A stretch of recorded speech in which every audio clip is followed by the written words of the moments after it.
Ladies and gentlemen, I have been making content consistently for about 6 years now, and I cover everything on this channel, from Martin Bot to Jinxie to Tyler One to Magnus Carlsen to various forms of AI to stories around the world of chess. And we are living in the middle of a historic story right now. This video is about Yazcan Erdomush. This is the best chess prodigy who has ever lived. He is the highest ever rated 12-year-old, 13-year-old, and now 14-year-old, and now not just a 14-year-old, he is about to become the youngest 2700 rated player ever by an entire year. It used to be Wei Yi, Chinese superstar, recently played in the Candidates Tournament in April 2026. It's about to be the Turkish phenom who's going to do it before turning 15 years old. He has unofficially crossed the list, but we need to get to the end of the month for it to become official. And the way that he did it is he played a match, a one-on-one match against Topalov.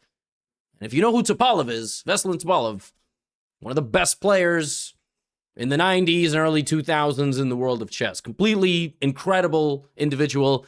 Unfortunately, also a participant in Garry Kasparov's immortal game. That was Kasparov-Topalov. But yes, Topalov right now is 51 years old, came out of what is more or less a retirement of serious tournaments, and he played a match against the young phenom. They played 6 games. It was 5-1 for the Turkish star. And I will be showing you these games because they're incredible. I mean, he is really strong.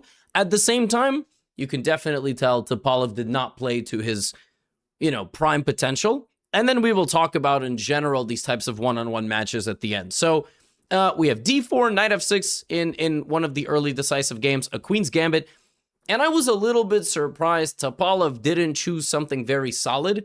He chose a variation where you take on c4 with black. And what this move does is it completely surrenders the control of the center of the board in these queen's gambit positions. If you ever accept the pawn, white will get the entirety of the center, and that is what happened. e4, and then he played g5 to unpin his knight, but that's a massive commitment of the pawn, and then he went b5. Now, this position has been played. It was played quite a lot about 10 years ago when I was a bit younger, and I remember back in the day, it was a and it's been played, obviously, not just then. I remember this was a massive theoretical discussion point about how to play this position, because white is down a pawn, and if black is able to consolidate, black's going to be just fine. The problem is, nowadays, modern computers evaluate this black pawn structure terribly for black, and the center here is everything. And the coordination of pieces and the potential king weakness and everything offsets. So bishop e2, bishop b7, and Erdomush puts this knight on e5, ready completely for this trade. And not just for that trade, he's ready to potentially take back and continue to apply pressure. Here he just castles.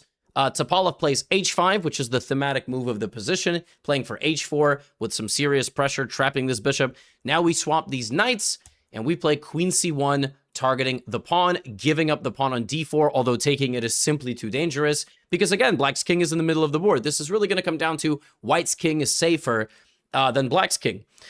And if Topalov can roll back the clock and play as the dynamic individual who dominated for so many years, he will win. But if he is unable to do that, then his king is going to be extremely weak for the remainder of the game. Queen e3, baiting the pawn forward, putting the bishop on e5, and black goes back and defends himself. Amazingly, the position is still equal. It doesn't feel equal. It feels like black is never going to get to safety. It feels like white is going to go rook d1, f4, and d5, and simply blow open the position and win the game. Like, I don't... you can also probably play a3 to stop b4 if you really want. h3 is actually the best move. So, h3 in many lines will prevent black from moving forward any further with his h3 or g4, and also you can get out of the way of the knight going for the bishop by putting the bishop on h2, and actually that's very important. White preserving that bishop is a huge part of this game, otherwise the bishop would have just been traded. Topalov plays into this variation, brings his queen out, but now, as he tries to fight back, we see, like, you can't really fight back with a king in the middle, with a rook that move that you can't really castle, and you're not going to go here, and Erdomush gets a fantastic position. But he doesn't move forward the right way. He plays queen f3 after spending quite a bit of time, and now he's down 33 minutes. against the 51-year-old legend. And you're thinking, okay, he bit off a little bit more than he can chew. This dude is 14 years old. He's 37 years younger. Like, just think about 37 years in chess is like 1,000 years in the world of like evolution. Like 37 years, everything was different 37 years ago. Openings, evaluations, there was no engines, right? Like everything was different. So the position completely erupts. So we get E5, which is given a brilliancy because you completely sacrifice this knight. The idea is various ideas like E6, and then you can obviously bulldoze on D7 and take on F7. There's all sorts of lines. Topalov putting together a Tetris piece of pawns, and the queen is hanging. Now white plays knight E4. Erdomush has 3 minutes and 56 seconds to absolutely obliterate his older opponent. Bishop takes E4, apparently the wrong way forward, and the position is totally chaotic. Bishop E7, A4 trying to poke at the pawns, B4 shutting down the whole position. Totally insane position. I would not know how to play this. Queen back to E2, targeting the pawns. Now this pawn moves forward. Now he comes back. Now he's actually attacking the pawn on C4. Knight goes back to F8. He can pick up the pawn, which he does, but that allows Topalov to get the rook to D4, and Erdomush is playing with just a minute on the clock. He tries to make the game into an endgame. He played this move with 2 seconds, by the way. We have takes. Topalov is going to lose the A pawn, but these pawns can come down the board. He plays C4. Rook takes A7. He plays C3, rolls the dice, B6. What is going on? You do not want to get into a tactical shootout with a 14-year-old. All right? C2 attacks the rook. B7 sacrificing the rook. I can't believe this is not given a brilliancy, by the way. The rook is just done. And you can take it and make a queen with a check. It is protected, though. Now, if you can play rook takes G4, but unfortunately, I would queen with a check. So the rook goes back, and Erdomush again. And the bishop is defending the promotion square. Can you believe it? The rook is still being sacrificed, by the way. There's a reason he's not taking this, because if you were to take it, the bishop can always go to A4, and there's rook A8. So black is actually going to end up not saving the position at all. There's rook A8 and all sorts of ideas. Rook A8 is played. He's still giving away the rook, Erdomush. King D7. Now there's a check like this. King runs out, bishop check. King C5 is the wrong move. It's the wrong move. He blunders a very nasty little resource here. He needed to put his king on B6 to be off of the C file, because after you go to the C file, I trade this rook. You can make a freaking queen. You can make a queen. You could have taken and made a queen. Now you can make a queen straight up, but I would come back and I would be defended. Like, black can straight up make a queen, and this is losing because the rook hangs, the pawn's queening, and the queen is hanging. And this is just the first game of the video, and Erdomush manages to win it like this. What just happened? What was this game? He got one brilliant earlier by just giving away his knight. And then, have you ever seen something like this? A pawn on C2 just stood there, and every move he could have taken the rook, and he never took it. In this position, if he had taken the rook and then taken like this, he would have lost because you would have had rook A8. And I would have traded the rook and promoted, and you can't stop it. If you play king to D7 trying to stop it, this is mate! Have you ever seen this type of checkmate? You know what's insane about this checkmate? This is checkmate even without the rook. So if this was the position, like this is still checkmate. This is the most obscene checkmate I have seen in quite some time, and the freaking pawn covers the C8 square. So it's mate. Erdomush spotted this geometric checkmating resource. What are we even looking at here? You and I will never play chess like this, and certainly not you. Me, maybe. I mean, probably not, but probably more yes than you. But still, all right? Unless Erdomush is watching this, then good job. And unless Topalov is watching this, in which case, why are you watching this? Veselin, you gotta have better things to do, man. Now, pretend you didn't see anything. I think you already know it. I don't know why that game jumped forward, but I had a bunch of others. In case it's not clear, I did spoil it a little bit at the beginning, right? I did spoil who was going to win. Well, it doesn't really matter. Erdomush, with the black pieces, played a accelerated dragon, tried to play for G6. Topalov played a sideline. Veselin 25 years ago would have never played this. I don't think there was an amount of money you could have paid him to play like this.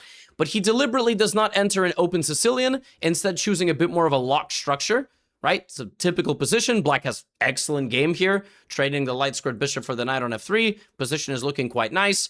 The black knight goes to H5. Now, what's insane about this position is that the game review graph is like a ski slope. It's just like this. So we're here.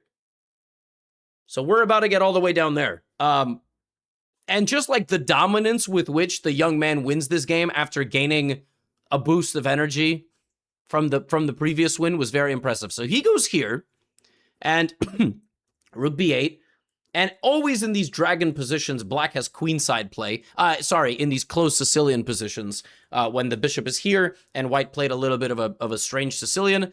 Topalov tries to trade his bishop. Black allows it because it's going to take a lot of time, and he wants to activate his pieces. Rook fc8, very nice.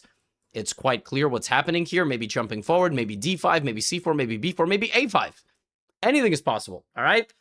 Knight back to f6, brings the knight back. Completely fine with this trade. It looks like white has made some progress. He has not made progress. Only black has made progress. And if this pawn gets to d4, the knight is just dead. Like, it's going to have a really tough time reactivating. So he goes e5, trying to complicate things. Knight to g8, and the knight tries to come out. But the second the knight tries to come out, there's pressure over here. Maybe a5, a4, and maybe even b3. Just completely mummify the bishop. a4, he stops him. Queen d8 back from Erdomush. Queen a5. The white's bishop is just, he's not a participant. He's in the way. You try to get him out of the way. Takes. Now the b file's open. Now we're arriving with the rook. I mean, this is a very clinical game from a 14-year-old kid. Like, and at 14, you're really good at tactics. There's not even an attack here. There's nothing. That knight on g8 is such a boss. Just guards every important square. You're still going to go h5, h6. Except here he plays queen b4. And, I mean, we're kind of at the beginning of the spoiler. Like, he won this game with peace. He just put all his pieces over here. He didn't have to, do anything crazy. He just said, I'm going to take all your pieces now. White went here, and he simply took the bishop. Because after rook c2, queen here, there's queen takes e1. And this is just game over. He went rook back to c3. This move was completely fine. He also probably could have taken. He went here. I think he was just trying to take with the pawn or, get his queen in somehow. Every move was winning. I'm not even sure if rook c3 was played, like maybe just this. But yeah, this is, white could continue the game here with knight to f6 maybe. It's kind of a tricky move. And the idea is that after this is just checkmate. Something tells me Erdomush would not have blundered that. I don't know. Maybe it's a hot take. Maybe we think it's controversial. I don't think he would have blundered that. Compared to the first game, which was completely breathtaking creativity from both players, yeah, this was sort of one-way traffic. And it's kind of shocking to see that. Now, again, I said in the beginning, when you take a 51-year-old legend that has not played at the elite level for I don't know how many years now, right? He's not going to play as 27-17. Topalov's strength right now is probably like 2,600 elo. Like, obviously, he would still do very well in many open tournaments, but he would lose more games than he did early in his career. But still, completely dominant. And we will look at two more games. In this game, Erdomush again with the black pieces. We can flip it from his perspective. Topalov in this game opened with e4. Erdomush went for Caro-Kann. So I'm very interested, how do you beat a legend of chess with the Caro-Kann? A lot of you are Caro-Kann players. A lot of fans that I talk to on the street or some, at some of these chess events are like, I learned the Caro-Kann from your videos. So how's this going to work, right? So, Bishop f5. Now, the Caro-Kann is risky because the Caro-Kann, at even a level like Topalov's, which was very, very strong, let's say 15, 20 years ago, but not as active now, the theory has not progressed so much. Still the best line for white is probably exactly what he played, which is called the short variation with knight f3, bishop e2. Very reliable, and only then do you commit all of these pieces. And Erdomush plays this concept with here, a6. I have seen this before, and then he plays c5. And yes, black spends an extra time, but he wants to put his knight out, maybe trade the bishop for the knight like this, and then develop the rest of the pieces. Topalov plays bishop e3. We have takes, knight to e7, defending the bishop on f5. White doesn't want that. He plays f4, then now h5. h5, some sort of modern concept, except he spent 46 minutes on this move. Erdomush did play in Tata Steel, and I think he took a lot of time. There were games he was in deep time trouble. H5 is a wild move to spend so much time on. Of course, you could just develop. But actually, if you look at the engine lines, which are above me, the move h5 for black comes up every single time. Like almost in every line at some point, you have to play the move h5 because you need to stop white from going g4, f5. He plays h5 immediately. Now you might be wondering, isn't this free? You are wondering correctly, but that would actually open up a lot more problems for white than it would cause for black. And then this queen would try to go to h4. So rather than doing that, we have knight to d2, and now we have knight c6, and the game progresses, and Erdoğan goes for this type of pawn structure where he has traded off his light squared bishop and has every pawn on a light square, which makes sense.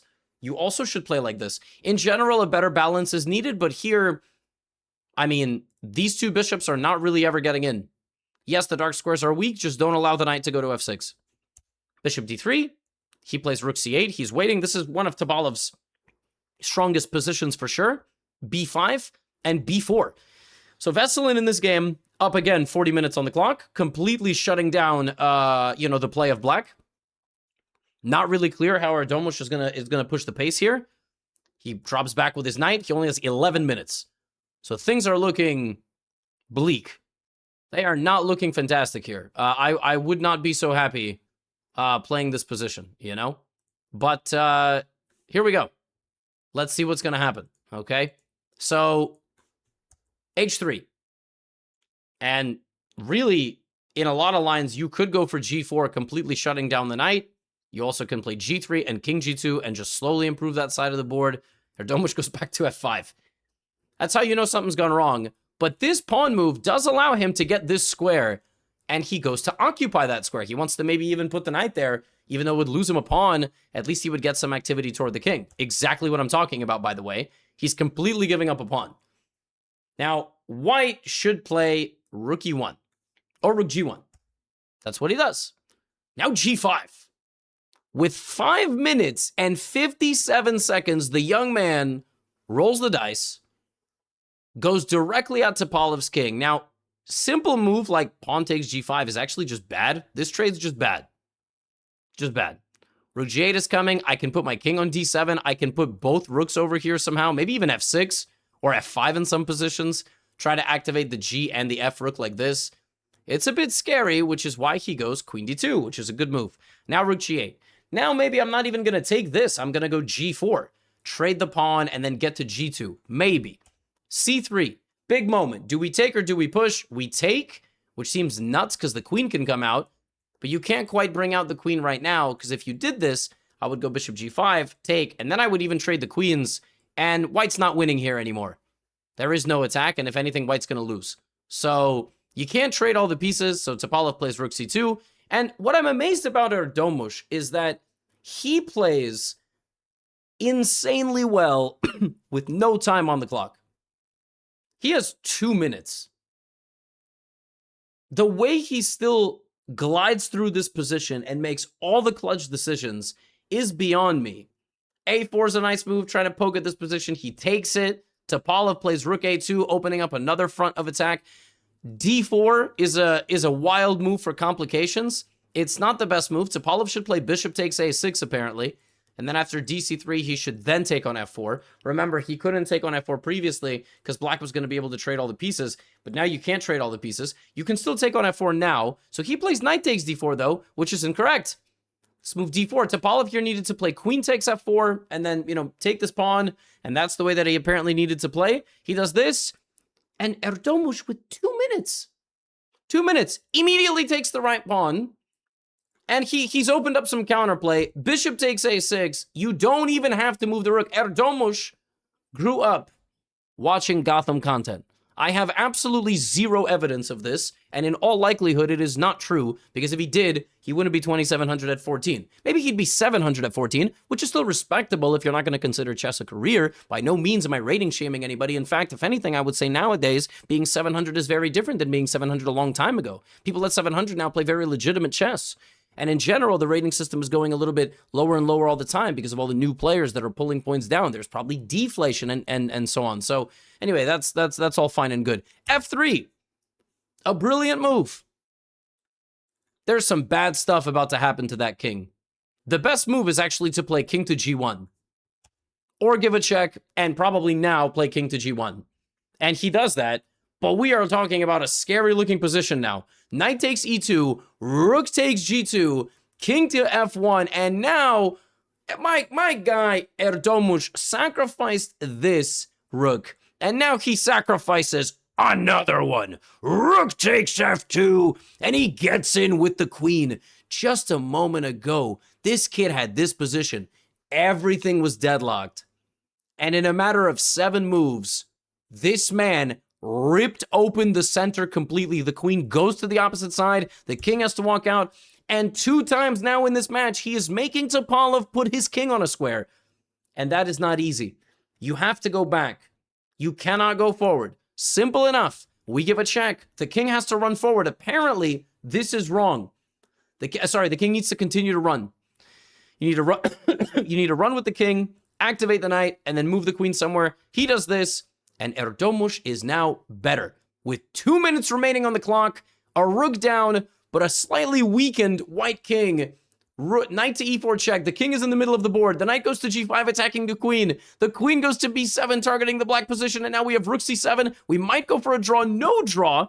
Queen back to c7. Topalov still with a massive amount of time, but he got down there, right? I apologize. Actually, they both got their 30 minutes. I didn't realize they were playing with a control on the next time control. This game is crazy. So Erdomush has a very safe king. This king is the opposite of safe. I mean, how do you even evaluate a position like this? This rook is horrendous. It needs to re-enter the game immediately. This pawn's a constant problem. 2 squares away from queening. Black is like 2 moves away from delivering a mate on the back rank. Black's king is safe. Somehow everything is defending everything else. King is safe on f8. Practically speaking, I think probably black is playing this for a win. And now, you know, Erdomush has to give away the pawn on h3, and the position looks equal again. King f1, rook d8. And apparently this is the fatal blunder. Not apparently. It just is, as Topalov here had an oversight. He had an oversight. And this is the age showing. He gave a check, and I think he thought that after bishop to g7, there would be queen takes e6. This. But he missed, and everything is defended. That's defended, and you're threatening this trade. He missed that after rook d1, there is queen g4, and this extra check before you get to the back rank. And in this position, it's mate. So I think Topalov here, in a high pressure situation with mutual chances to lose, he accidentally rolled the dice and got a result that he did not want. Maybe he thought he had this, but this check, and now you can't cross to the middle because of check on h3, and anywhere you go, the rook is coming to join, and it's just game over. Now, that's going to happen. And if every game ended like that, there would have been a lot more problems with this match. But this is part of it, you know? Fatigue definitely sets in. And, I mean, you got to give credit because Erdomush had not a great position, and to beat one of the best players of the early 21st century in a position where you have literally 2 minutes on the clock for like 14 moves versus 34 is still sensational. Like, this kid he's so good, and he's so creative. Yeah, it's just incredible. And I got one more game for you. You know, not every game was super topsy-turvy. Not every game was back and forth. Some games were kind of smooth. Knight d2, Tarrasch French, a6, one of the lines, and c5. And then you trade, castle, and Topalov was like, let's play an endgame. Let's go to an endgame. No checkmates. We've had too many exciting games. Knight d7. Now, in this position, Erdomush plays a very sophisticated idea. If you gave this position to a beginner, almost all of them would say bishop to f4. Or maybe, I don't know. I really don't. Maybe knight to g5. They would just be like, oh, knight g5, because something. Now, the best move in the position, both best moves, are rerouting this knight. One is to e1 and then d3. And the knight is really good on d3 because it removes this bishop from one of the 2 diagonals, and then you can exploit whichever one it leaves. And if you put the knight on d2, the knight can go to b3 or to c4 and then to d6. So he goes knight to d2, which is very counterintuitive looking. And then he plays like this to induce some weaknesses. And he would like to play like b3, bishop b2, and maybe f4. Just not right. You know, he doesn't want to blunder his king. So knight f7, the knight moves, the bishop goes back. And now we are going to start the expansion of the queen side, put the bishop on the diagonal, double the rook, maybe put the bishop on c4. And Erdomush in this game, bishop c3, nice move, just improving. Black goes rook e8, that's the bad bishop. Magnus Carlsen always plays chess in a way where, I don't want to say always, that's an oversimplification, where he targets a bad piece of the opponent.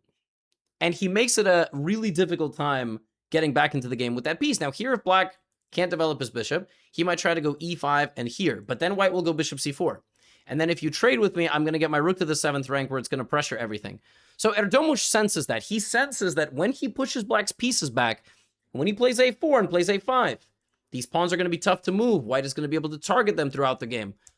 Topalov plays e5, exactly as we described. Now we play a5 and push the bishop back and activate our bishop. And Black is left in a very difficult decision. Because if you play bishop to e6 and trade off like this, I put my rook on d7 attacking this pawn.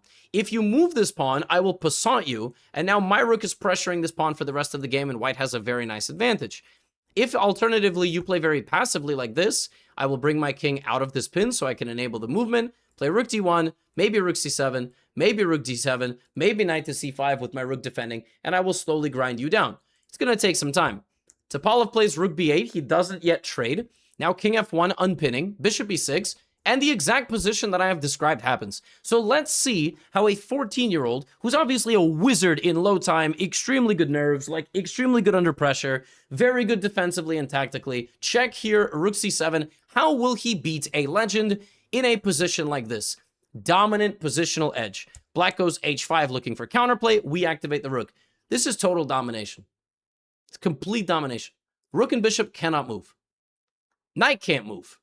It's got nowhere to go. Can't go. I mean, White is threatening rook d7, rook f7, rook e7. You got to go rook d8 now, only move. He plays it.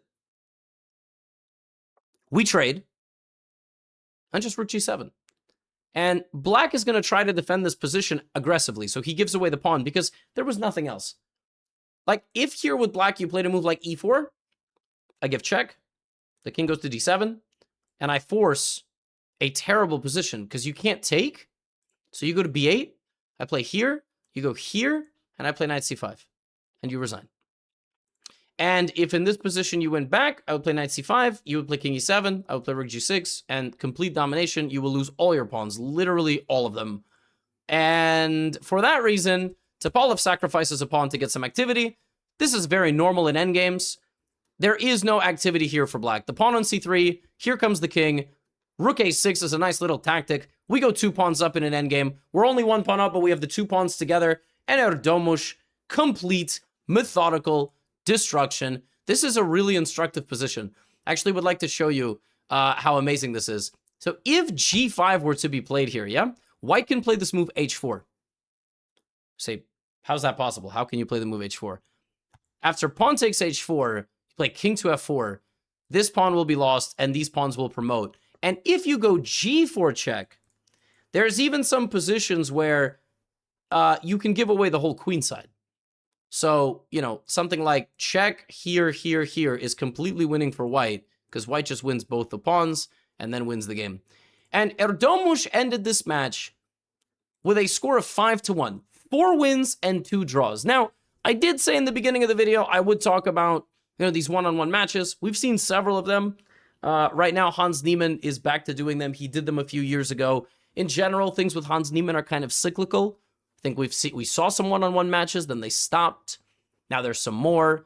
He's playing Jan Nepomniachtchi at the time of recording this video. He's playing him in some time. I don't remember exactly, but I think it's in Belgrade, in Serbia.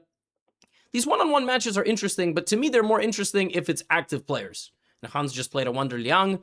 And in general, chess for too long has relied on closed circuit competition, which is basically a tournament is organized of 14 players, 10 players, whatever, and organizers invite them, which is, to me, in modern times, it's antiquated. I don't want to say idiotic because it's just the way that things have always been done. I can't say they are idiotic, but imagine in tennis tournaments, we only had 12 people invited, 14 people invited, and that was it. That wouldn't make any sense, right? So Erdomush setting up a match to play Topalov because he can and has the support to do it is great. I would love to see Erdomush play someone who's also like a teenager or someone who's in their early 20s, I think that would be great theater. And I think more of these one-on-one matches are fantastic.